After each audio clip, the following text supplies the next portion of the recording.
বিরোধ দিচ্ছে না, কিন্তু দেশ বিরোধীর কাছে আজকের বিক্ষোভ চলছেই চলবে।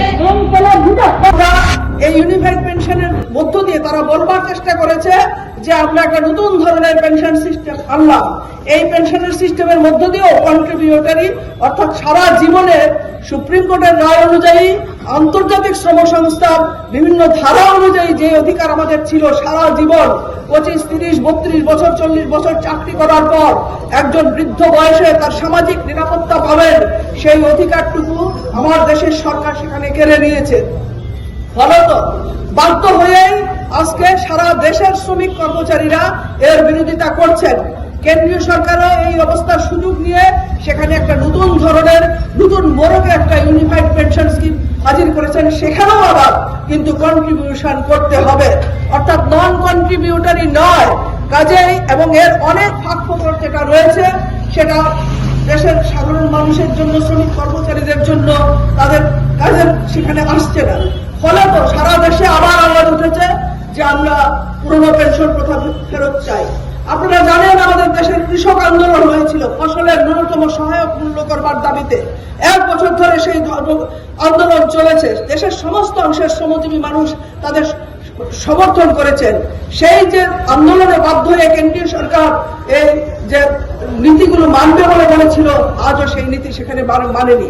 কাজেই এই যে ধর্মঘট, ট্রেড ইউনিয়নের ডাকা ধর্মঘট, এই ধর্মঘটের পেছনে কৃষকদেরও দেশের 60% যারা মানুষ আমাদের অন্নদাতারা তাদের সেখানে সমর্থন রয়েছে সমস্ত অংশের। নতুন করে যে অর্থনীতি আমাদের দেশে চাপিয়ে দেওয়া হচ্ছে, অর্থাৎ আপনি মালিক পক্ষ দেখতে পারবেন না, কে আপনার মালিক আপনি জানবেন না।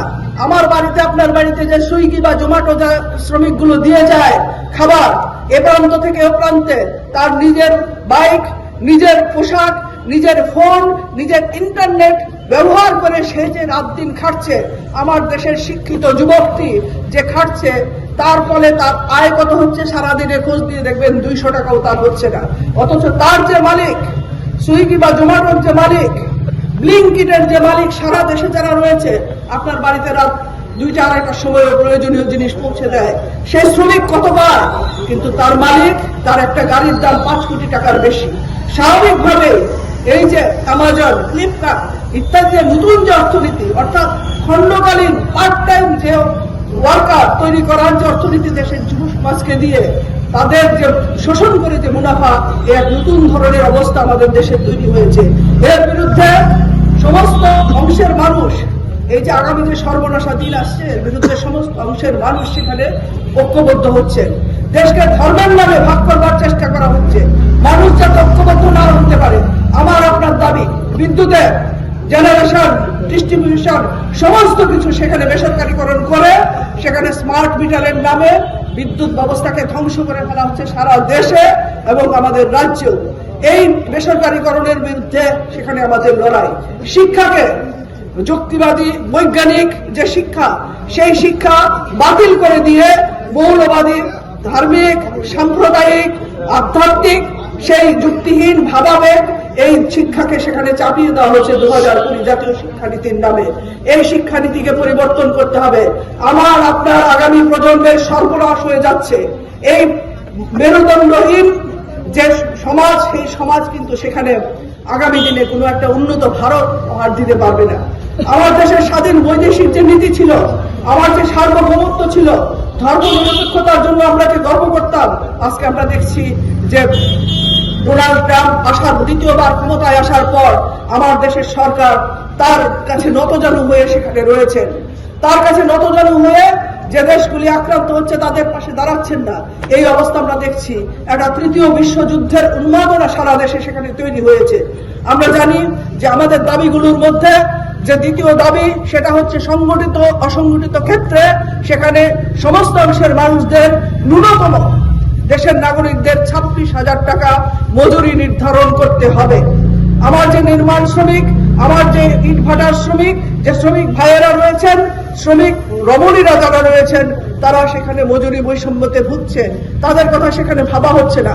তাদের জন্য 26,000 টাকা ন্যূনতম একটা পরিবার চলতে গেলে এটা প্রয়োজন হয়। তার শিক্ষার জন্য, স্বাস্থ্যের জন্য, ওষুধের জন্য, তার মুখে পেটে ভাতের জন্য, তার কাজের জন্য প্রয়োজন হয়, তার মাথায় ছাদের জন্য এটা প্রয়োজন হয়। 26,000 টাকা আমাদের এই ধর্মঘটের দাবি। Welcome to ICFA University. Step into a world of endless possibilities and shape your future. At ICFA University Tripura, we are committed to academic brilliance, engineering the future with advanced technology and innovation, shaping tomorrow's legal experts, training compassionate healthcare professionals to make a difference, building future sports professionals and educators. Education goes beyond classrooms. Experience the best of academics, sports, and culture with our vibrant events. Icaria, the state's best cultural extravaganza. High-speed 2.5 Gbps capacity Wi-Fi 6 coverage across the campus makes a true Giga campus. Join us and turn your dreams into reality. Be a part of ICFA University Tripura and shape your future.